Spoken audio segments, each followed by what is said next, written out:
All right. So hello, everyone. One second. Oh, it's still setting up. Hang on 1 second. so let me know. Okay, yeah, now I think you can. Okay, so hello, everyone. Welcome to Hello, everyone. 1 second. It's still setting up. Hang on 1 second. Let me know. So welcome to the live Q&A session from the course English Pronunciation in a Global World. We're very happy to have you all here. Thank you for joining. And we are, as a team, we are so happy to see that the course is having such a wide reach. And we have people joining us from over 180 countries, more than 100,000 participants. And it is an immense pleasure for us to have such a diverse group of people. And we hope that the course and the MOOC is actually a safe space for everyone, an inclusive space for everyone to learn and grow. And I think that's something that we really enjoy as mentors and in the team, is to see how everyone comes together and how everyone is able to interact with each other. They're open to share their experiences about learning English in the comment section. And what we enjoy the most is to learn from you as we see you learn from each other as well. So today's session is meant for you to get to know us a little bit better, see who's behind the scenes, and also be able to put a face and a voice to the comments that you read.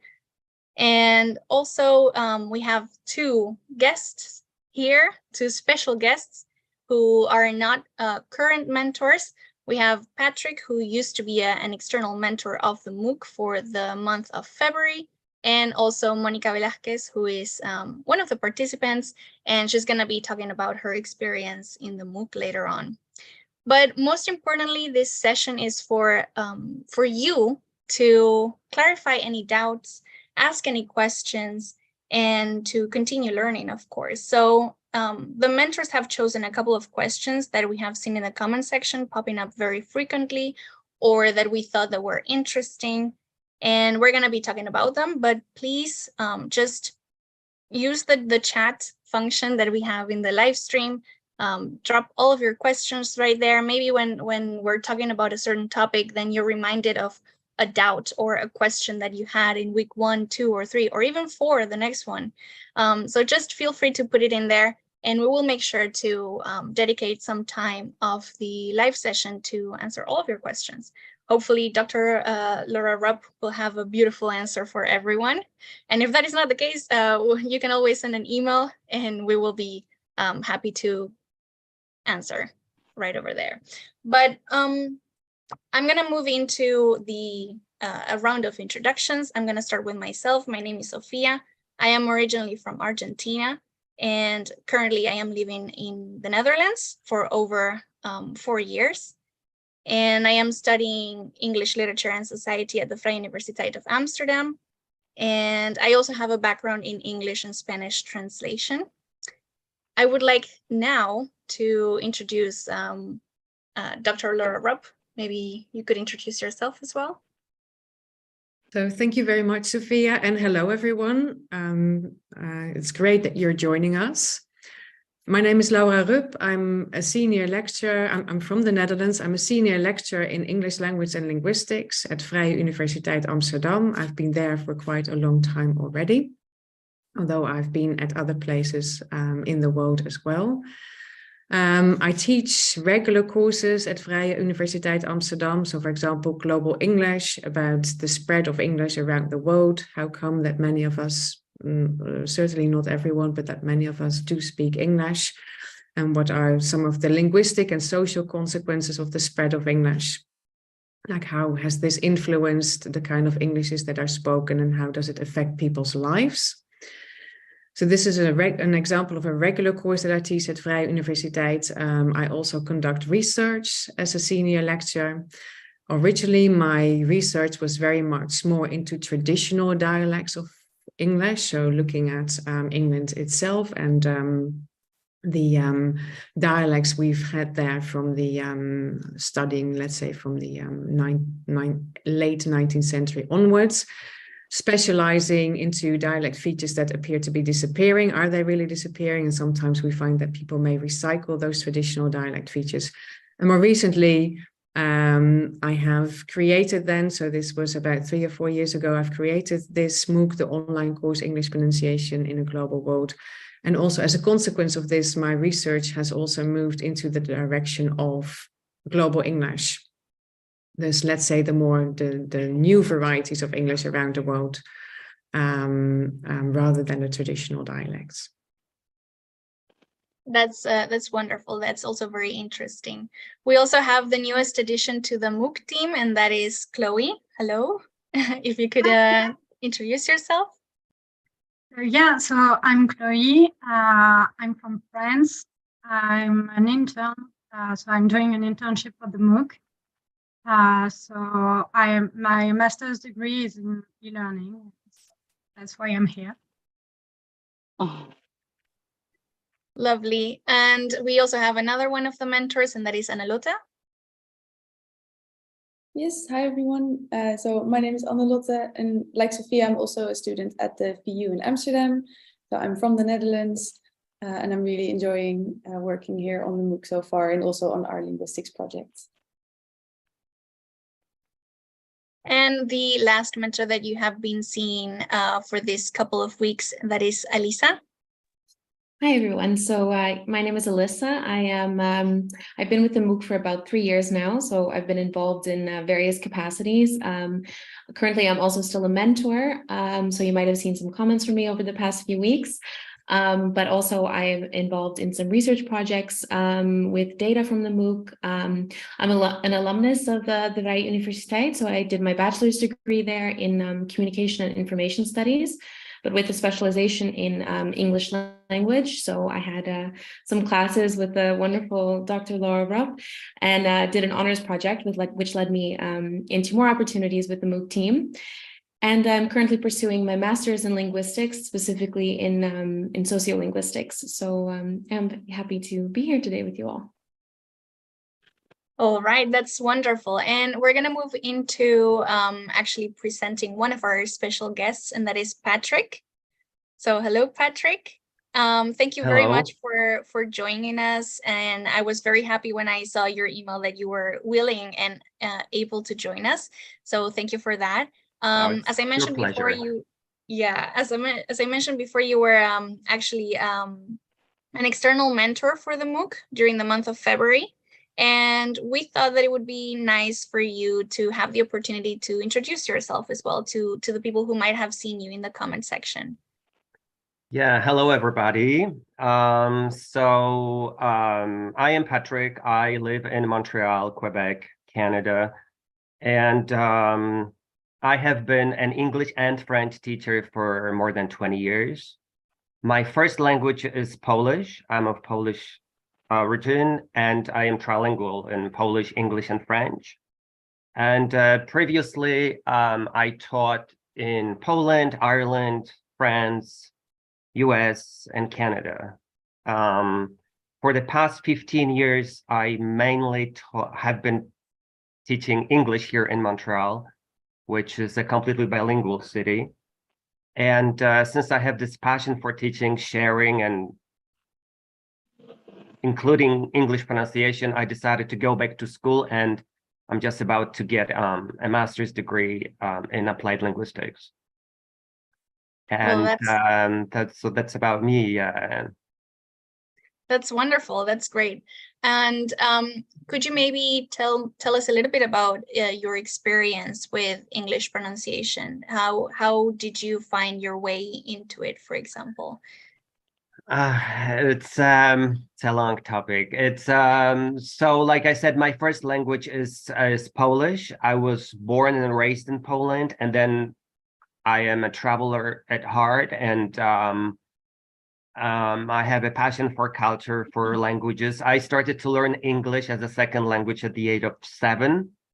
And then when I was a teenager, I moved to the US. I went to high school there, and then I continued my passion for for English through university. Then I moved to Ireland, to US, and Canada. So basically, my story with the English pronunciation is really through, studying at school, but also devoting a lot of time on my own, and also to be immersed in the Anglophone culture, which has been an amazing, tool in terms of getting experience in living with this English pronunciation on a daily basis.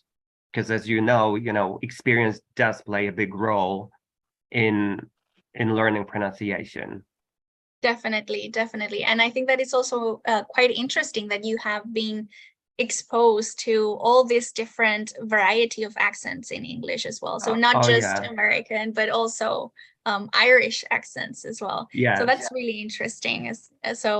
And I think that you can also profit a lot from being exposed to so many different varieties of English. And how has it been to be an external mentor for the MOOC? What was your experience? Well, from the very start, I really got excited about it like crazy, because I said like, wow, it's amazing, to do something with my passion and share with all the students around the world. So I was very happy when I got this opportunity. And so I did the course in February, and it was really, really enriching for me to be able to see all the different questions from all the participants, very different questions. They concern different languages, different problems, also difficulties all the participants, were going through. I could picture myself in some of those questions, let's say 20 years ago or 15 years ago. So it was also very, I think, useful to get this, to help them through my personal, experience. So it was overall a really great opportunity, and I hope I could help, and I'm very thankful for this, because it was great.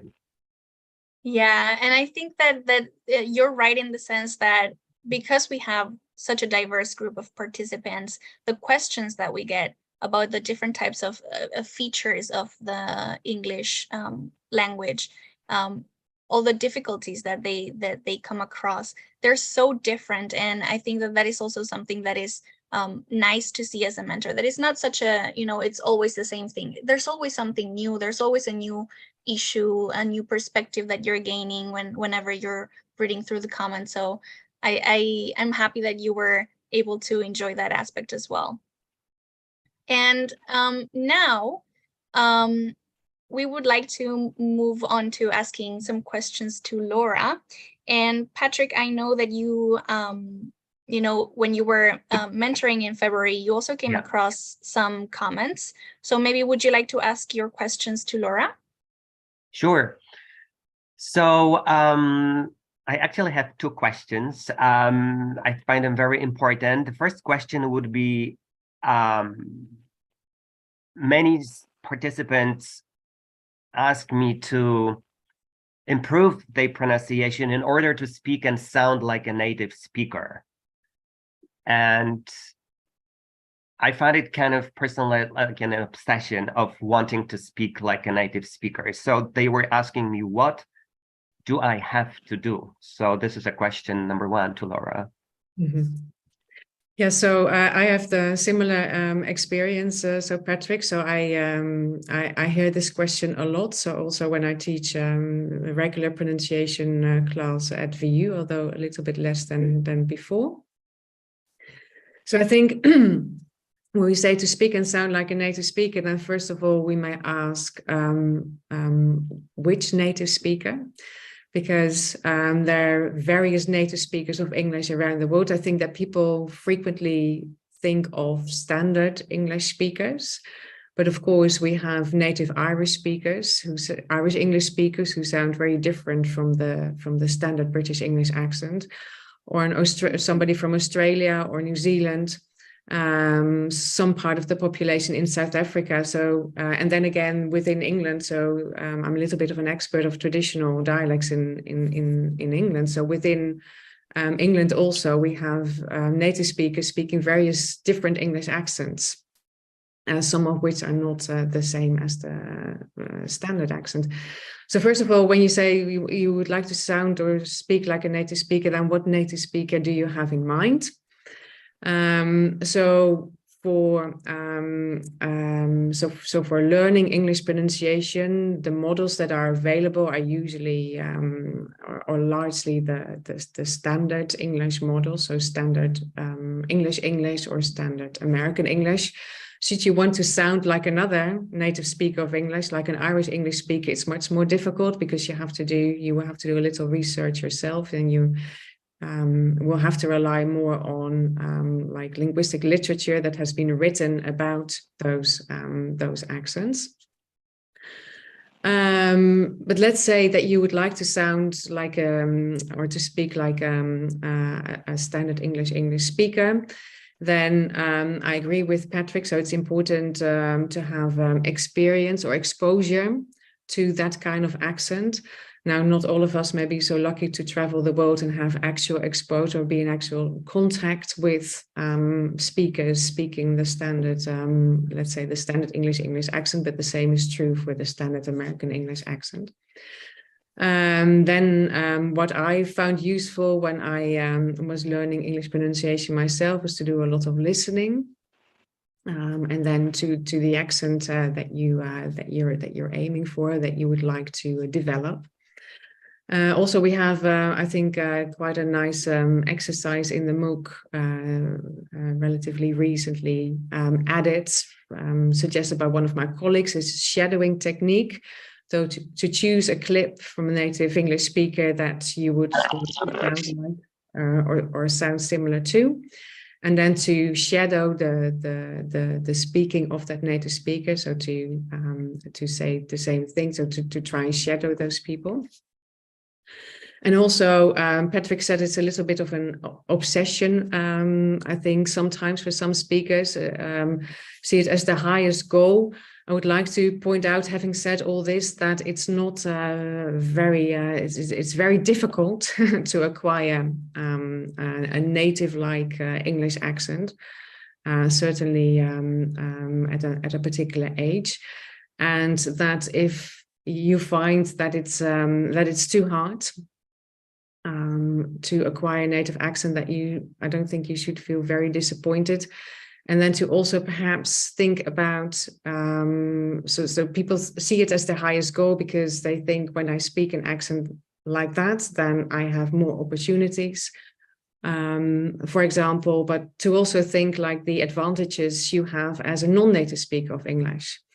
I think, for instance, non-native teachers of English, who are not native speakers themselves, they have the advantage that they have more knowledge or more experience what it is like to learn English. So they may be better prepared then to help non-native speakers with a similar kind of linguistic background. So all in all, summarizing, I would say, if this is what you're aiming for, that is perfectly fine with me. Then you should decide what native English speaker, and if you're aiming for the standard, then there are models and listening and the shadowing technique. But also, again, do not feel too disappointed if it's too hard, because it is a difficult thing to do. I think there are only very few non-native speakers of English who actually manage to develop a native English accent, and then think of the advantages that you have as a non-native speaker.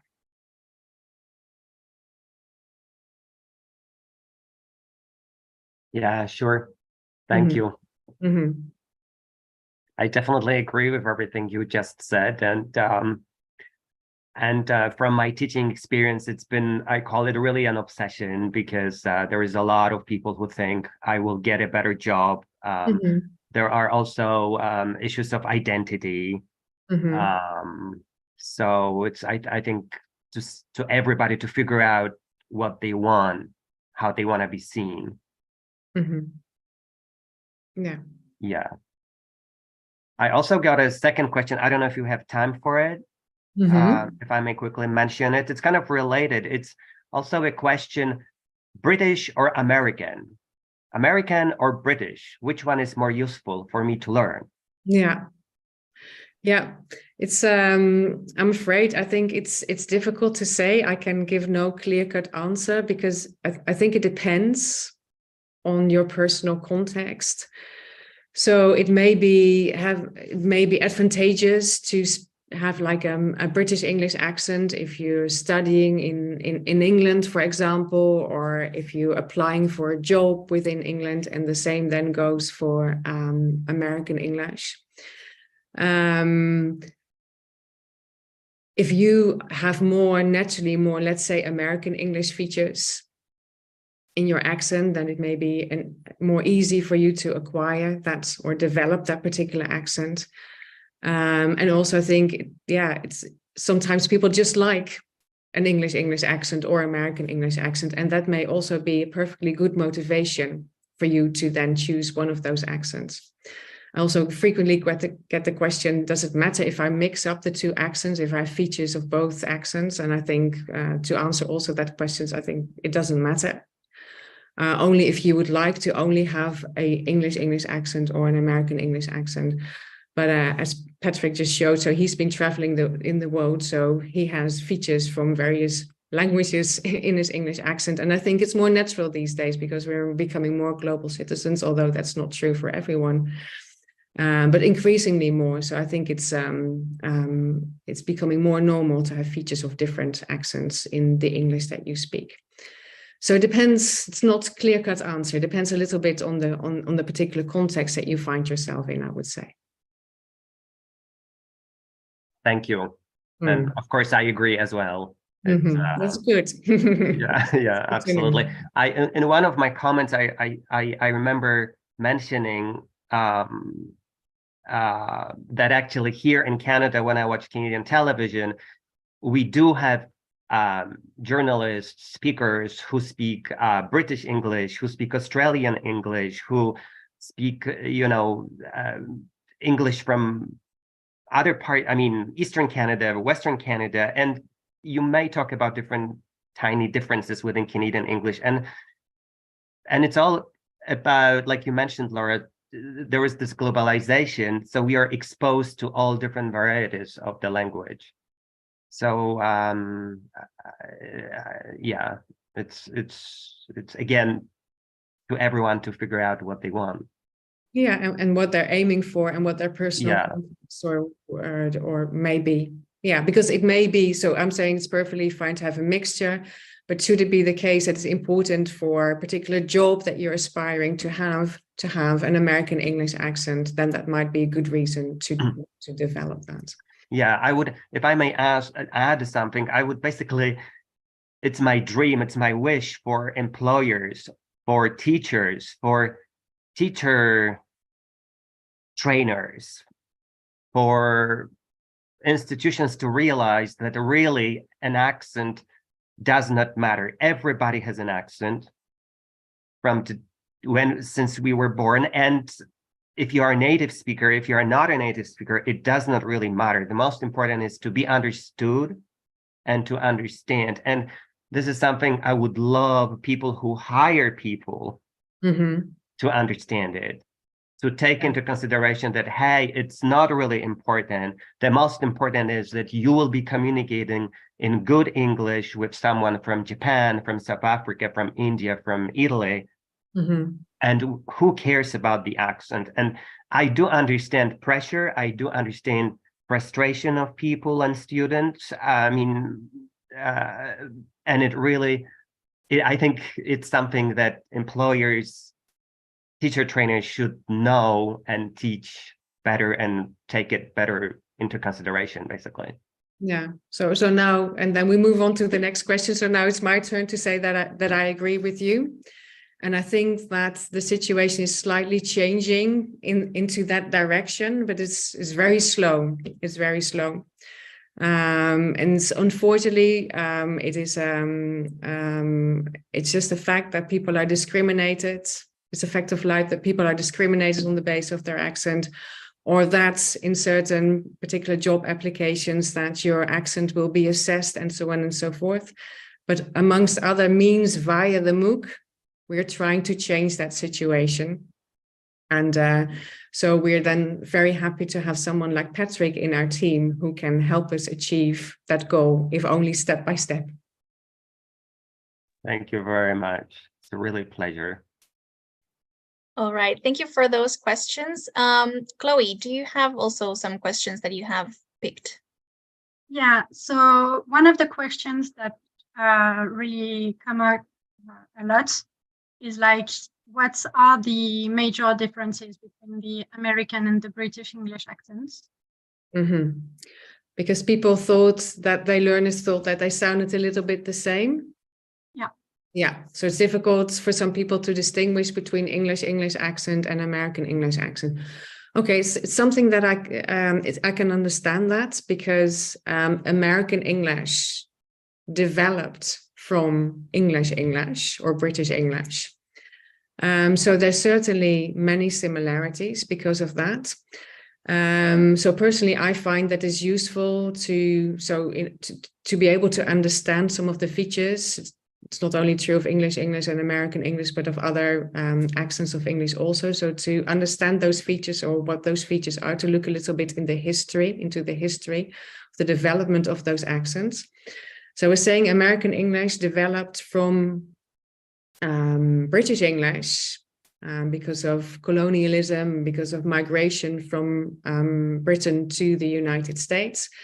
So what we find, the differences that we find between the two accents sometimes have to do with the fact that American English preserved some of the features of the earliest English speakers. And those features we do not find in England anymore, because there has been a language change. And so I think one of them, I think that Patrick would agree with me, but all of the mentors and Monica would also agree with me. So one of the major differences between English and American English has to do with the pronunciation of R, so rhoticity. So whether or not R is pronounced following a vowel sound in a word like far, for instance, where it's not pronounced in English, far without R at the end, and far in my best American English accent where it is. A phenomenon known as rhoticity, so discussed in a lot of detail in the first week of the MOOC. I think that is one of the major ones. So we find some features that have been preserved from the earlier English, and we also find that because American English is really a mixture, or has become a mixture of English, but also Irish English and Scottish English and so on and so forth. We also find a number of innovations happening in American English that have not happened, that did not affect English as it was spoken in Britain. And so one of those major features, I think, is the phenomenon. It's called, also discussed in the MOOC, it's called yacht dropping. So in English, whenever we have in a word a consonant followed by a long oo sound, then the consonant, it's not true of all consonants, but the majority of the consonants is pronounced with a y sound, as in new, for instance, or Tuesday, t is pronounced with y, Tuesday. And in American English, at least with some consonants, so that additional y pronunciation has been lost. And so we have new and Tuesday, for example, without that additional y sound. So I would say those, and there are a few more, but those are two major differences between American English, and they can be explained by the way in which American English developed from English. All right, thank you very much for that answer. And Annelotte, do you have some questions as well? Yes, so the question that I chose from the MOOC, it's more like two questions rolled into one, but it asks, is there a connection between how many words you know and your pronunciation, and how long do you usually have to practice to acquire more or less a general accent? Okay, so they're kind of different questions. Thank you, Annelotte, for picking those, because it's also nice to talk about such issues. Is there a connection between how many words you know, so your vocabulary, your passive or active vocabulary, and pronunciation? I'm pretty sure that people have studied this, if there is a relation. And to be honest, I would have to look into that, if there's such a correlation, yes or no, if that has been found in research. What I do think, so from my experience, so knowing more different words, yeah, so a less or more complex words, it will help your pronunciation, I think, because you might then identify particular patterns that occur in those words, and then apply that analytical knowledge that you then have to the pronunciation of words that you do not know. So in that sense, to know more words and then to be able to identify patterns that occur in those words, it may help you then predict or what your expectation might be regarding the pronunciation of words that you're not yet familiar with. And because English pronunciation is relatively unpredictable because of the many language changes that happen. So Sophia also knows this. So in the Spanish that she speaks, there's much more correlation between the way that a word looks like or it's written and the way it's pronounced. In English, that is much less so because of various language changes. And so for so there are a number of words where it's really very unexpected or unpredictable, and there I would say it helps to learn not only the pronunciation but also the meaning, to learn those together. Yeah, so short answer, I would have to look into research that has looked at that particular relation. I'm sure some studies have been done, but from my intuition or from my experience, I would say yes, that there is a relation. Then the other question, how long do you usually have to practice? So it's also kind of like a general question. And it's the same as with questions like, is it more favorable to learn British English or American English? I would say it depends very much, again, on the individual, yes, on the context. So I cannot say it takes such and such or so long to acquire a particular accent. It depends on your age, for example. And so it has been shown by research that the older we get, the more difficult it becomes to learn a language or to acquire a particular accent. So there's a critical age known from studies of language acquisition. So age plays a role. Also, some people are just more language persons than others. Yes, they seem to have more linguistic skills rather than mathematics, for instance.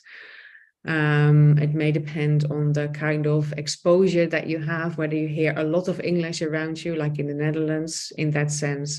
So it's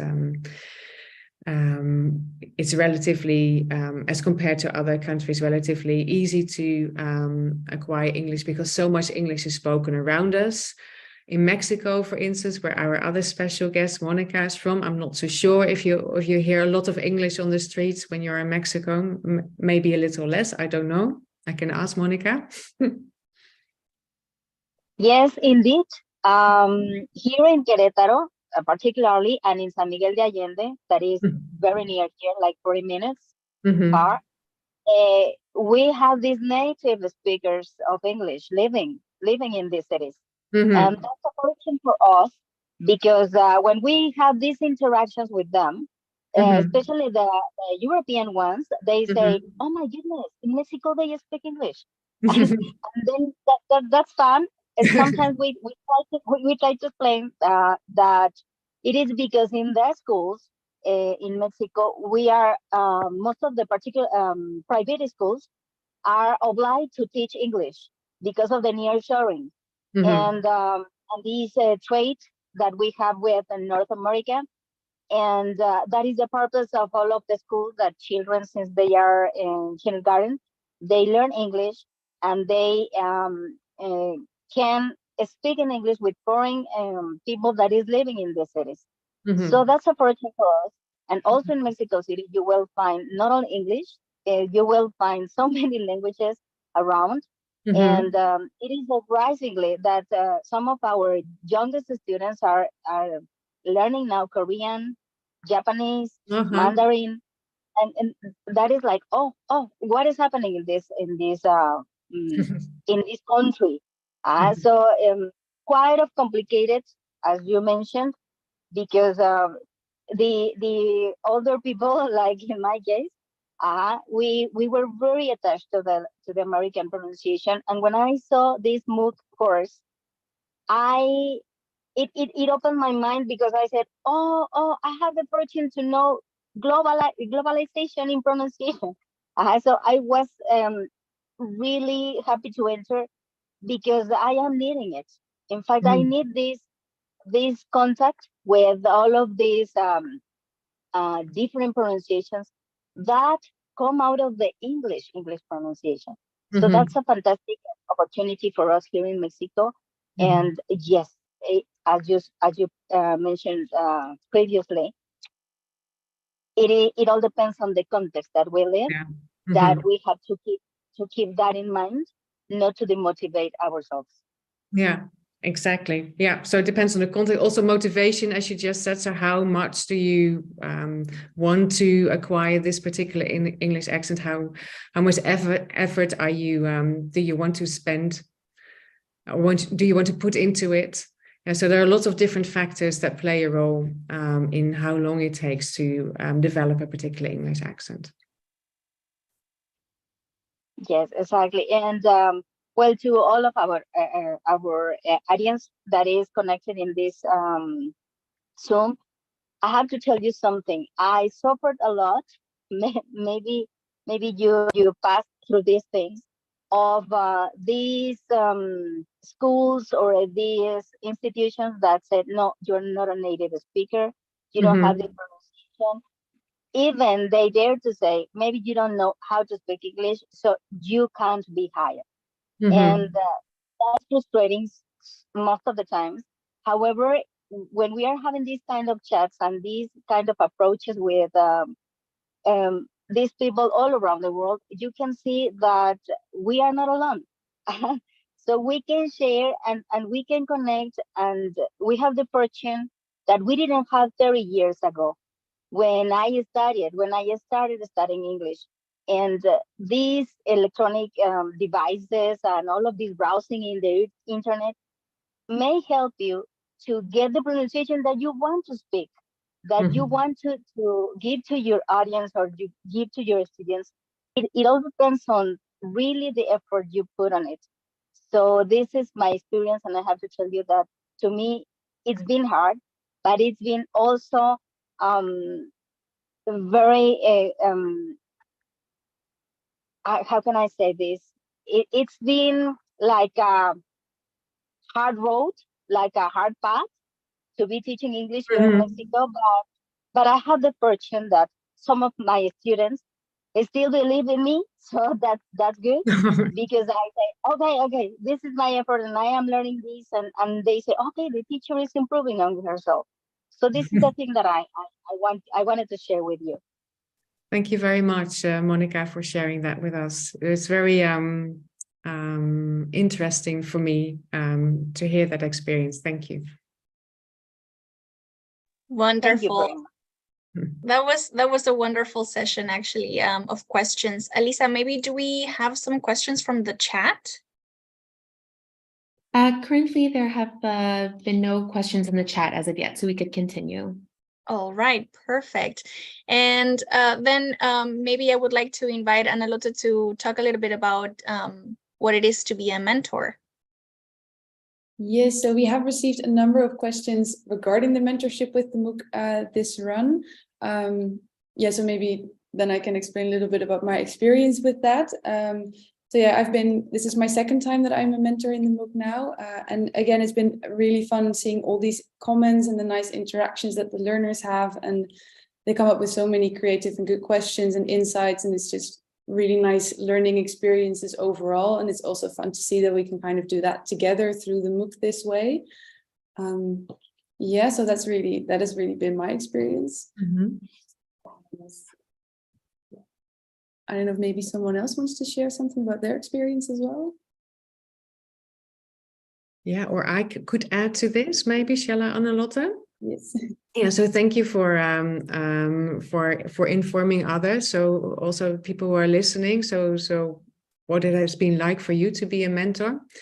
I just wanted to say something about the mentorship generally. So we've had a number of mentors from Vrije Universiteit over the years, mentoring in the MOOC. Like there are some mentors here from Vrije Universiteit right now, so student mentors.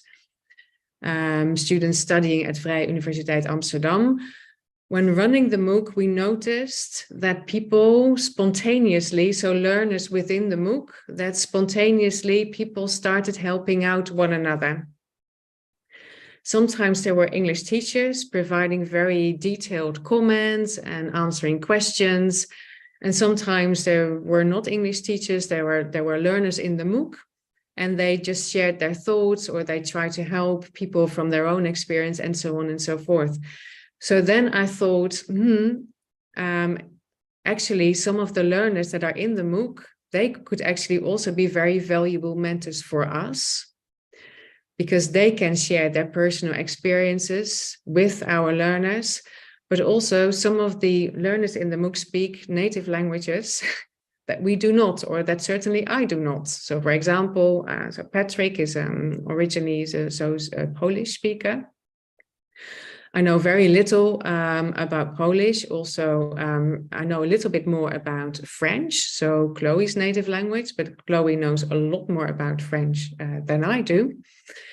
And so there have been other learners, active learners within the MOOC speaking various native languages, and they are particularly suitable or appropriate. So they are the experts regarding their native language, but also challenges that speakers or learners may have acquiring an English accent with that particular linguistic background. So this is why we set up what we've been calling the external mentor program. So it's not mentor program within Vrije Universiteit, but inviting mentors from outside Vrije Universiteit and outside the Netherlands to also do a mentorship within the MOOC. Patrick from now in Canada has just done one. And so what we're looking for, so Patrick has had many years of teaching experience. So teachers of English, but you don't necessarily have to be a teacher of English. It can also be that you have some experience teaching or helping other people learning English, or that you're very interested to become a teacher. Like, for example, Sophia will do a teacher training so that you would like to obtain some teaching experience. And then you can apply with us if you're interested in this. If you enjoyed attending the MOOC, then you can apply for us for mentorship. We're also very interested, like I said, if you're a speaker of a native language that we don't speak, because then you can help us provide expert feedback to the learners. And so a mentorship would involve answering questions that have been asked, or commenting on comments that we made, but also encouraging the learners in the MOOC. So it may be that you've had particular experiences learning English or acquiring an English accent that other learners within the MOOC also have, and you could share with them how you handled those challenges or how you've overcome them. And it's always good, I think, to hear about people who have been in a similar situation as you are. Because then we can then all help one another, or at least attempt to help one another, and then improve or advance together. So there is a step in the MOOC. I think it's the step for the live session. And in that step, there's a link, and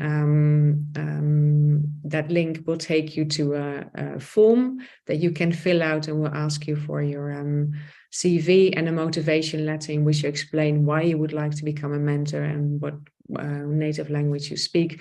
And then we'll look at this, and we'll have we'll get in touch with you and then have a conversation with you. Chloe is currently the coordinator of the mentor program, and then we'll see if we can then include you in our mentorship program. So the idea is that this is like a two-way relationship. So we offer teaching experience in an online environment, and what you can offer us is that we learn from you about your native language or challenges that speakers or learners with the same native language have. And in this way, we can enhance the content of the MOOC. Okay, thank you so much, Laura, for explaining a little bit about the mentors.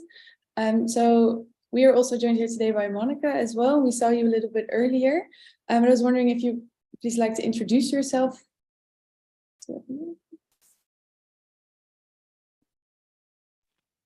Well, here, can I introduce myself? Yes, go ahead. Well, I gave this speech and I didn't do the previous thing. Okay, so my name is Monica Velasquez. I live here in Querétaro in Mexico. I am an English teacher. I studied accounting since I was going out from high school.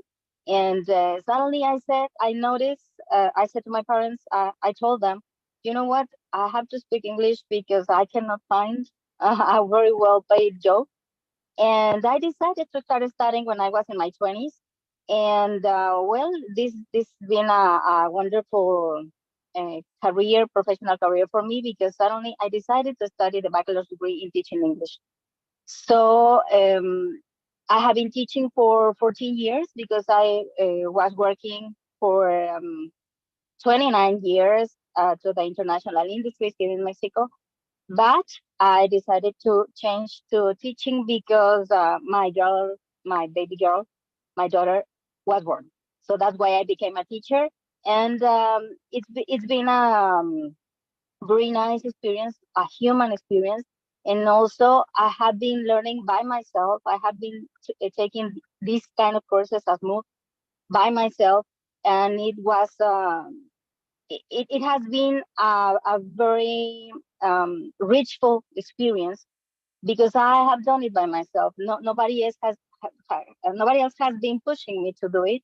This is my own motivation, and I think that we have to find this motivation according to our context and according to the needs that we have when we want to speak any other language, not only English, but any other language. Yes, that's we're really glad that you could join us today for the MOOC live session.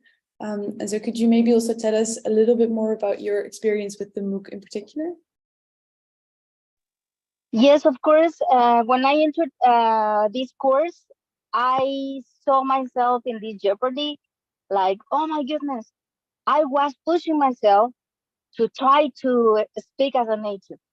And when I saw all of my classmates feeling the same, I said, okay, first of all, I'm not the only one that is traumatized with this kind of situation.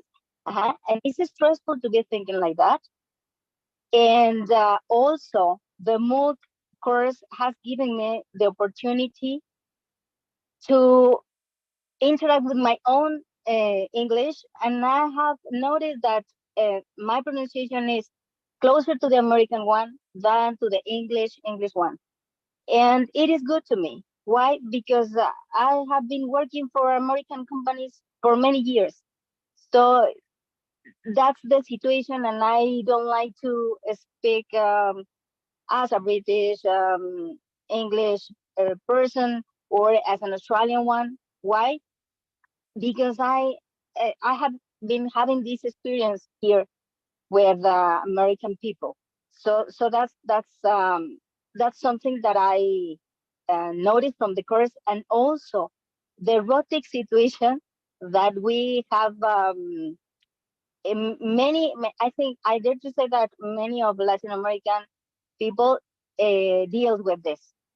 Why? Because our R is very strong in Spanish, and sometimes it's like strong, but stronger than the softer one. So for us, it's like we have to place that R in all of the R endings that we find in English, and some people criticize us when we are speaking because they say, "Oh, okay, but you are marking this R, you are putting this emphasis on the R," and we say, "Okay, I didn't notice it. I didn't notice it because it is my Spanish accent."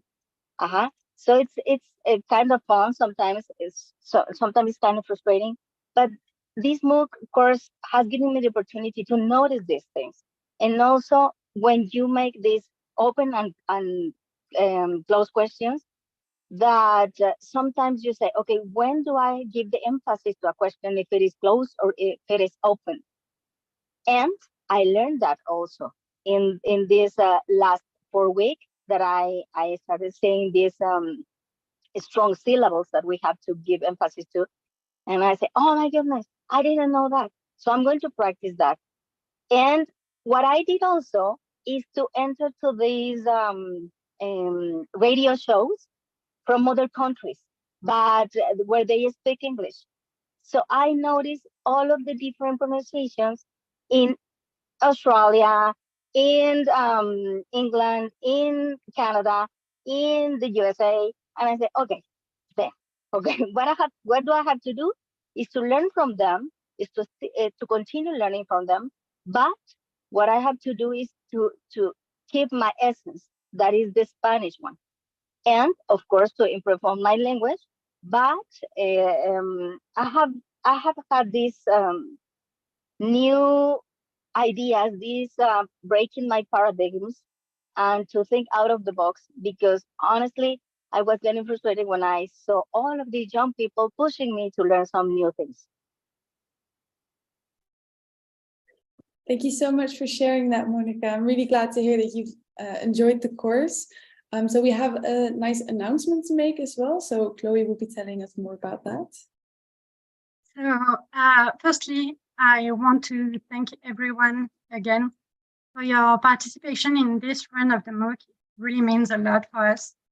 Throughout each run of the MOOC, we are really encouraged to see how many participants interact with each other and form a community around English pronunciation learning. And we have been delighted to see this platform growing and becoming a shared space for learners. We really appreciate the enormous community that we have grown and the opportunity to continue sharing knowledge with you and for you to share knowledge with us.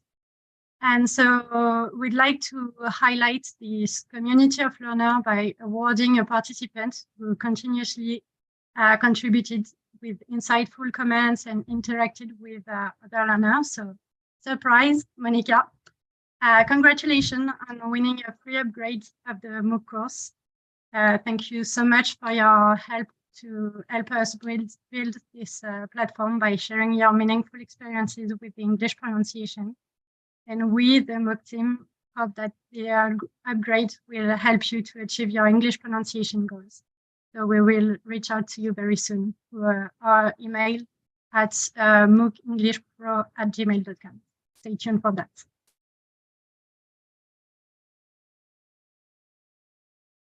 Wonderful. That's amazing. Monica, I really hope that you enjoy the upgrade. I will be getting in touch with you to talk about it a little bit more later on.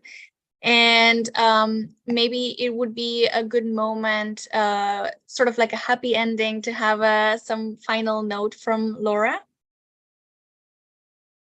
Okay, thank you, Sophia. So I would like to thank everyone who joined in today for the live session. Also, especially, I would like to thank Patrick for joining us as our special guest, for sharing some of his experiences, so at the live session, but also in your comments in the MOOC, from which we have learned a lot also. I would like to thank Monica for being with us today and sharing her thoughts and experiences. I would like to mention again our external mentor program. So should you be interested to obtain some experience teaching in an online environment, and are you a speaker of a particular native language, then please fill out the form and we will have a look at it and get in touch with you. I would like to thank not only the people who joined the live session, but also all of the participants in the MOOC for making the MOOC grow as much as it has. for all your input, so your comments, again, from which we've learned also. I would like to very briefly come back to the question. So somebody asked, and a lot forwarded this question, so how long does it take to acquire a particular accent? And I said it depends on various factors. It can take a long time, it can be a little frustrating and challenging. And we hope that within the MOOC, we're forming a community that you can always reach out to. So we're there to help. We also have, we're on social media, Facebook, Instagram, so that you can stay part of the community. So never give up, keep up practicing, and keep in touch with us. Yes, thanks again, everyone, for the live session, but also within the MOOC. Yes, thank you, Laura. And again, thank you everyone who joined in today.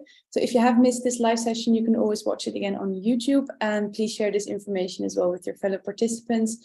And so don't forget to fill in the application if you do wish to become a mentor for the MOOC. And on behalf of the VU, Future Learn, and our team, we wish you good health and good luck.